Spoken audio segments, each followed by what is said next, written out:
अच्छा जी, तो अब जरा आपने अंडरस्टैंड करना है कि डिलीशन की वजह से फ्रेम शिफ्ट म्यूटेशन किस तरह से परफॉर्म हो रही है।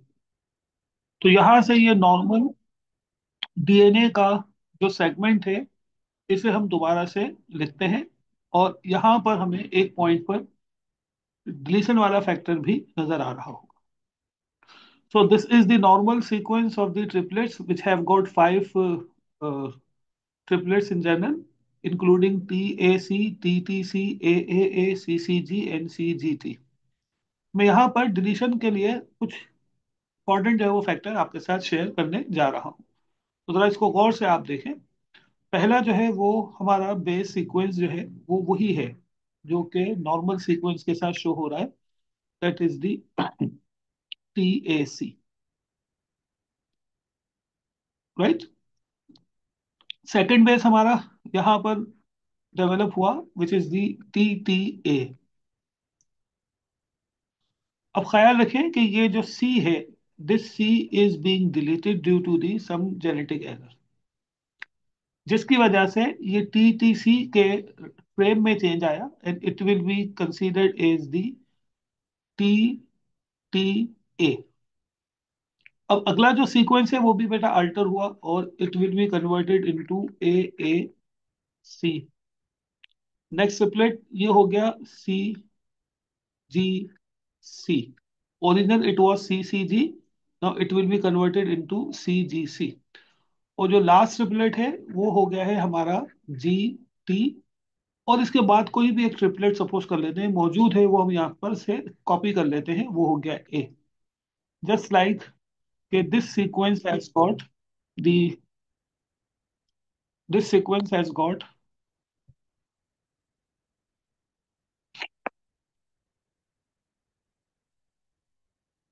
ACG, right. तो हमने यहाँ से A को इसमें से कॉपी कर लिया because frame shift is being done.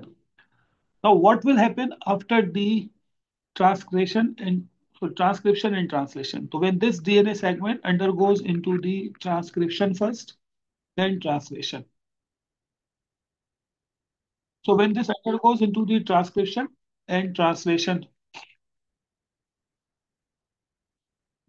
तो ट्रांसक्रिप्शन ट्रांसलेशन के प्रोसेस को कैरी ऑन करने के बाद यहाँ पर जो अमीनो एसिड सीक्वेंस बनेगी, ये आपको टेबल में से देखकर बना देनी है। टेबल एग्जामिनर ने आपको दिया होगा, तो मैं यहाँ पर इस टेबल के हिसाब से बना रहा हूँ यहाँ पर पॉलीपेप्टाइड सीक्वेंस।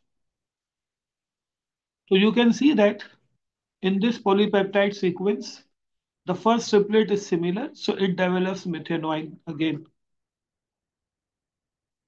Second triplet जो कि TTC था, it is going to be converted into TTA। तो अब हमने क्या करना होता है, हम जाते हैं इस टेबलेट की तरफ, तो इस टेबल की तरफ। इस टेबल पर हमें नजर आता है TTA।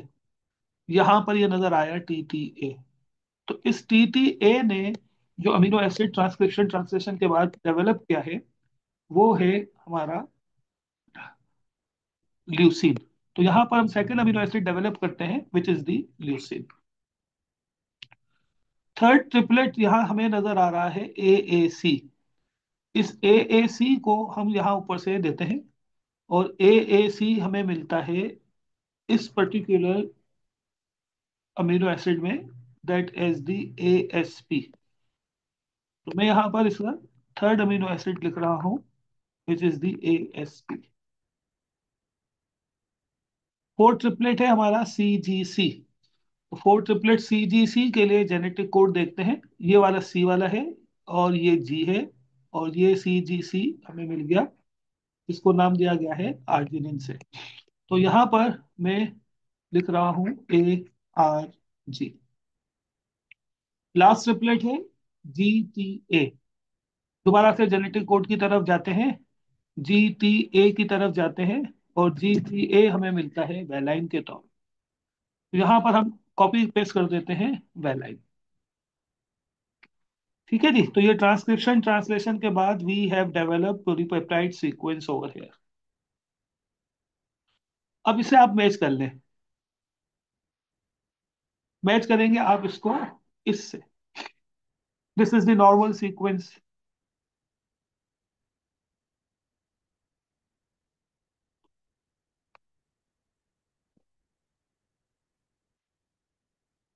और ये है हमारी एबनॉर्मल अमीनो एसिड सीक्वेंस, इसे म्यूटेंट भी नाम दे सकते हैं।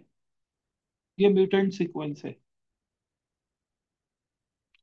दोनों में जो कॉमन है वो है कि amino acid number one at its normal position, then we have developed that all the amino acid are going to be change in its sequence. तो ये हमारी फ्रेम शिफ्ट म्यूटेशन है बिकॉज ऑफ द डिलीशन। तो insertion हो या deletion हो, from the point of mutation remaining triplets are going to be frame shift or read in a different frame, जिसकी वजह से जो सीक्वेंस ऑफ अमीनो एसिड है in a polypeptide molecule it is completely altered और change. और ये एक इधर चेंज अमीनो एसिड बनाएगा या ये एक non functional amino acid chain यानी कि पॉलीपेप्टाइड या प्रोटीन की फॉर्मेशन कर सकता है। तो ये आपने बच्चे याद रखना है कि जो अमाइनो एसिड्स हैं उनकी अरेंजमेंट होती है जेनेटिक कोड्स के through by the process known as protein synthesis. कहीं पर भी कोई भी प्रॉब्लम आती है किसी भी तरह से कोई भी एरिया अगर तो मिसरीड होता है due to the swapping of a specific nucleotide और due to the addition of a nucleotide और due to the deletion of a nucleotide. अगर स्वाइपिंग होगी तो बेस सब्स्टिट्यूशन कहलाती है, अगर तो एडिशन या डिलीशन होती है तो फिर फ्रेम शिफ्ट म्यूटेशन कॉज हो सकती है। बेस सब्स्टिट्यूशन की वजह से मिससेंस म्यूटेशन होगी, यानी कि ट्रिपलेट भी बदलेगा और अमीनो एसिड भी बदलेगा। और बेस सब्स्टिट्यूशन की वजह से नॉनसेंस भी होगी, यानी कि ट्रिपलेट कोड बदलेगा और जेनेटिक कोड स्टॉप कोड लेकर आ जाएगा। और बेस सब्स्टिट्यूशन की वजह से साइलेंट म्यूटेशन भी हो सकती है, मतलब ट्रिपलेट कोड बदलेगा लेकिन अमीनो एसिड वही रहेगा। तो ये आपने म्यूटेशन के हवाले से जो पूरे पूरे के पूरे फैक्टर्स हैं वो मैंने आपके साथ यहाँ डिस्कस कर लिए। क्लास की रिकॉर्डिंग को आप अंडरस्टैंड कीजिएगा और अपने इस चैप्टर के टॉपिक को एक पूरा का पूरा and topic of the chapter भी कंसीडर कर लीजिएगा। अपना ख्याल रखिएगा। अल्लाह हाफिज।